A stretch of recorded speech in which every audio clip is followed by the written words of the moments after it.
The 2023 NFL draft is in the books. The Bengals added 8 players, including a punter. Let's dive into what they did do, what they didn't do. Yes, it's time for our Cincinnati Bengals Talk 2023 NFL Draft Report Card. Let's grade every pick.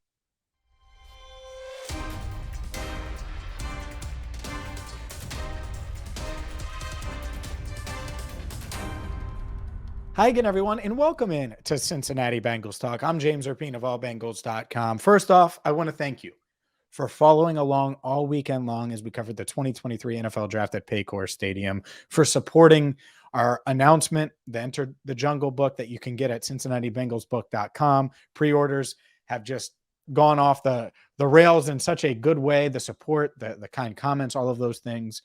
And make sure that you check out rivertowninquiry.com. Rivertown Inquiry was the official sponsor of all of our draft coverage, and Doug and his team have supported us for such a long time, and we wear his gear all the time, and I love it, and you will too. So check it out at rivertowninquiry.com. Also check out their 2 locations, Finley Market location, and also Madison Road in Oakley, Hyde Park area, about 10 minutes from downtown. But the draft is in the books, and it's time to grade the picks. So let's dive into it. Let's grade the picks, and let's start with round 1, where Myles Murphy was the pick for the Bengals. And it's interesting because you look at Myles Murphy, and there was so much discussion about, well, maybe they take an offensive lineman if the right one falls, and odds are it'll be a tight end, or maybe they'll go running back. And I was in the Jahmyr Gibbs train, and he was picked so much earlier. And the Bengals passed on Michael Mayer, which I think hurt some people's feelings because a lot of people thought that Michael Mayer would be a plug-and-play tight end for the Bengals. That said, when I look at Mayer, when I look at the players that were there, I think this lines up. And I'm not in love with the pick, but if you're telling me the Bengals got a high-end athlete, and make sure you check out our one-on-one interview with Myles Murphy, by the way, a high-end athlete, 4.53 speed, tested like an elite athlete during all the pre-draft work, produced at a young age at Clemson, first year at Clemson, led the team in tackles for loss, second year led the team in sacks, took a little bit of a step back in year 3, and I don't even want to say it's a step back, but didn't take that step forward that I think a lot of people expected him to. He falls to 28. Okay, well now Marion Hobby and the Bengals, they can get their paws on him and hopefully get the most out of him. He's only 21 years old. The pick made a lot of sense to me. I think that there's a world where Anton Harrison ended up a Bengal if things worked that way or worked out that way. I think there's a world where a guy like Dalton Kincaid could have been a Bengal. And instead of going with Nolan Smith, who's 238 pounds, they went with the guy that they had higher on their board, Myles Murphy. And I like this pick. I don't love it because I think that there's a scenario where he's just a solid, that's the thing is, even the worst case scenario for a guy like this, I think he's going to be a good player and contribute for a long time. So it's a B+ for me for Myles Murphy. Feel good about it. The more I got to know him and talk to him a little bit, it just feels like he's hungry, ready to go, motivated, all of those things. And so I think I gave the Dax Hill pick an A last year. I think he was higher on the Bengals board, 11th overall. On the Bengals board last year. Myles Murphy, I think, was a little bit lower down, but you still get good value at 28th overall. Round 2, this shouldn't surprise anyone. I think going into round 2, round 3, I pretty much guarantee that they would take a corner at some point, and you get a guy in DJ Turner who has elite speed, 4.26 speed, elite athlete, 5'11", and could gain a little weight, weighs 178. I like his game a lot. This pick gets an A from me. And looking at Turner, what he's going to bring, it's secondary depth, but it's elite athleticism. Both of these guys, Myles Murphy and DJ Turner, they are elite athletes, not good, elite. The speed that he's going to bring on the back end in this secondary is so huge. When you play a team like the Dolphins, that offense seems like it has speed all over. Well, the Bengals are ready for it. When they play the Chiefs, when they play any team that you're thinking of that can push the ball down the field or have guys that can make one man miss and turn it into a house call, or just have dynamic quarterbacks, you need speed, and Turner has that. And he's a really good player. And so to get him at 60, a guy who's really good in man-to-man coverage, Chris Sims called him the top man-to-man cover corner in this draft. You get him in round 2. I feel good about it. I think they had him probably 15 spots higher on their board if I had to guess. So maybe 45th on their board. So you get some good value as well. A controversial pick would have been round 3 when they take Jordan Battle. And they traded down from 92 to 95 with the Chiefs. You get an extra 6th rounder, and we'll talk about that 6th rounder. They used it on the punter, which, I think is interesting. You had a guy in Brad Robbins. We'll get to him in a second. But the more I look, the more it makes sense to get a guy like Jordan Battle, who could come in and compete right away for a starting job, is certainly going to come in, impact special teams, and fortifies your safety room. Now you're talking about Dax Hill, a first rounder that they have high expectations for. They have not soured on by any stretch and are in on as a guy that's going to help them right now and play a significant role on this defense. They added a guy in Nick Scott, who they like a lot, and good character guy, former 7th round pick, tested really well, high-end athlete, all of those things. But now they get a guy in Battle who can man that Von Bell line of scrimmage type linebacker hybrid safety role if they need him to. But worst case, he's your 3rd safety and plays on special teams. Best case, he pushes for one of these starting jobs and maybe starts mid-year 1 or year 2, and you found yourself a really good player. So checks all the boxes character-wise. Didn't test crazy well, ran a 4.55 40-yard dash, but checks every other box to where I think that the Bengals, they got a good one in Jordan Battle. And so to me, I'll give this a solid B+. I'm not going to knock it because he was clearly the highest player on their board. I was told he was the highest player on their board. Like I said, Turner was about 15 picks higher. I think this guy was like the 60th player on their board, roughly, and was getting round 2 consideration. And he fell to round 3 at pick 95. So you get him about 30, 35 picks later than you had him on your board. You stick to your board. The Bengals deserve praise for that. So, B+ for that. And let's keep going here because Charlie Jones, he's so much fun.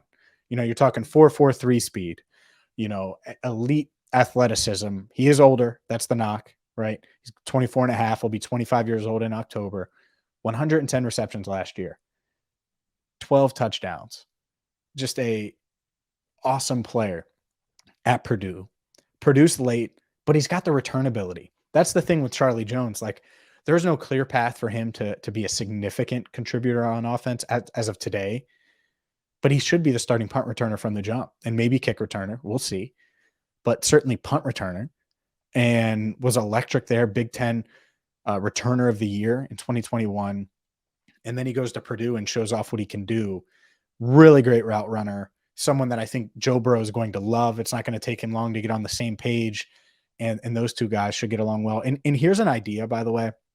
I know tight end, they whiffed on tight end in this class. How about you go the route of play more 4 wide receivers, and you could just have Jones in the slot where Hayden Hurst lined up at times. And that's it. I think they could do that. I think we could see some of that this year if Jones comes on like maybe he could. So it's fun. I think it's a really fun pick. I think he's a plug and play type guy that's going to be an instant contributor. I will give this pick an A. And speaking of A's, I'm going to give another pick an A because Chase Brown has everything you're looking for at running back. 5'9", 209, 4.4 speed. And Dave Lapham said that he already ran sub 4.4 at times. Produced. 328 carries at Illinois last year. He was a bell cow back. 5.3 yards per carry during his career, his college career. Had 27 catches last year. Look, does he need to get better as a pass blocker? Of course. But you got a guy in round 5 that I think can come in and carry the rock right away. Some will say, oh, well, he had 5 fumbles. Yeah, he had 328 carries, right? He was getting the ball a ton. That's not going to be the case with the Bengals. And so I think he comes in right away, makes an instant impact, much like Jones. I think Brown does that. Both guys, you're talking mid-round weapons in a draft that didn't have a lot of weapons. It was defensive heavy. The Bengals weren't all in on defense the first 2 days. It's just how the board shook out because when you looked at it, there weren't as many playmakers in this draft. Everyone said, oh, it's really, really deep at running back. Yeah, not really. But they got one of those guys that should be able to contribute right away. And 2 of them, when you look at Jones and Brown. So both picks get an A for me. And continuing now, round 6, and I'm going to get this name right. Anrei Iosivas. That's right. Andrei Iosivas is who they picked in round 6. And I like him. I like him a lot. And that's how you say his name. I know some will say it other ways. He said it for us in the media room, Iosivas. I like it because it's the ultimate lottery ticket, which Troy Walters, the Bengals wide receivers coach, agreed with. I'm going to give it a B+. And the reason I'll give it a B+ is because, look, it's far from guaranteed. It's hard to give any 6th rounder an A, because an A is like, oh man, you're for sure he's going to contribute. I think Brown and Jones, for example, are going to contribute as mid-round picks. You look at a guy like Iosivas, produced at Princeton, needs to learn a lot from an NFL route tree standpoint, needs to work on his route running, certainly needs to be able to face press man coverage and everything that he's going to face in the NFL, but produced at Princeton and checks all of the other boxes. Size, 6'2", 205, 40-yard dash, 4.43. Looks like a receiver, lean, fast, quick. You can use him as a deep threat, could certainly high point the ball, has the long arms, all of those things. Elite athlete. Only 7 players in this draft had a better relative athletic score, according to Kent Lee Platt at ras.football. So he's a really, really high-end athlete. And so I like the lottery ticket with Iosivas. I'll give it a B+. The punter pick, look, what are you going to say? You're going to knock the Bengals for taking a punter? Brad Robbins is a guy that does the 2 things that Darren Simmons has wanted out of Kevin Huber and out of Drew Chrisman over the past 2 years. And by the way, both of those guys struggled in the Bengals' biggest games. In 2021, the Super Bowl, Huber was not good. 2022, and he really wasn't good leading up to the Super Bowl, but certainly in Super Bowl 56, struggled. And so did Drew Chrisman in the AFC Championship game. The thing that Robbins does best, hang time and directional kicking. Those are the 2 things, directional punting, excuse me. He understands that you don't just boom it, and that if you can get it out of bounds, or you can make sure that they don't return it, and you can have enough hang time for your guys to get down there, that matters more than just trying to boom the ball down the field. And I think Darren Simmons, I trust his evaluation, and I think that this is going to be a good pick. That said, it still is a punter. So what do I do with this, right? It's an average grade. Hopefully he ends up being great. What is average? Average is a C. So I'm going to give it a C. I like the pick because it's cost the Bengals. Punter has cost the Bengals. But I don't feel the same way about this that I did with Evan McPherson, where I thought it was a home run type pick. And I was all in on it. And year 1 clearly showed it. I know he struggled with extra points last year, but I'm in on Evan. I think Evan's a freak. And they were able to get a freak at kicker. We'll see if Robbins is that at punter. Worst case, I think he wins the job and is a solid punter.